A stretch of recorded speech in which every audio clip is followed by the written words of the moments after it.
Well, Aggies fans, how about that one? We hope you caught our halftime report, our halftime reaction of the Aggies Lobos, 35-7 at the half. The game is now complete, and really, it was another. The second half was just a continuation of the first half as far as the Aggies play was concerned. Connor Weigman still throwing touchdown passes. The Lobos still losing every aspect uh, of the line of scrimmage battle, both on offense and on defense. By the time the fourth quarter rolled around, Connor Weigman was on the bench, had his helmet off, relaxing, and Max Johnson was out there. The defense didn't let up at all, the Lobos, we know who they are.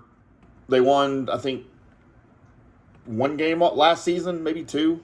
I know they lost their last 9 games of the season last year, so that's the level of competition we're talking about here. The Aggies defense allowed only 222 total yards on the night. The Aggies racked up 411 yards of offense. Connor Weigman, 18 of 23, 236 yards, 5 touchdowns. And again, I stress this every time we talk about Connor Weigman, including the 4 games that he played in last year after Johnson got hurt. 0 interceptions. Connor Weigman has not allowed an interception in any start of his collegiate career. Of course, that's not going to continue. That's a ridiculous stat. But this early in his career for the Aggies, I think that's a big deal. And I don't think that should be overlooked. I think that it says a lot about Jimbo Fisher and the way he's coached Weigman. We already know about Weigman's talent. We already know how good he is with his natural ability. But the fact that he's able to throw those balls, and it's not like he's just throwing open receivers all the time. He is throwing into traffic. He's throwing darts down the field. And a couple of times, when he was under pressure, I thought he was throwing it up for grabs. But, of course, his receiver would be the only one to get to the ball. So, clearly he knows his receivers well, and that's how he was playing the game. So, if I had a gripe about the game tonight and the Aggies, their performance, I would say that 3 out of 7 on third down efficiency is not great. However, your defense held New Mexico to 3 of 12.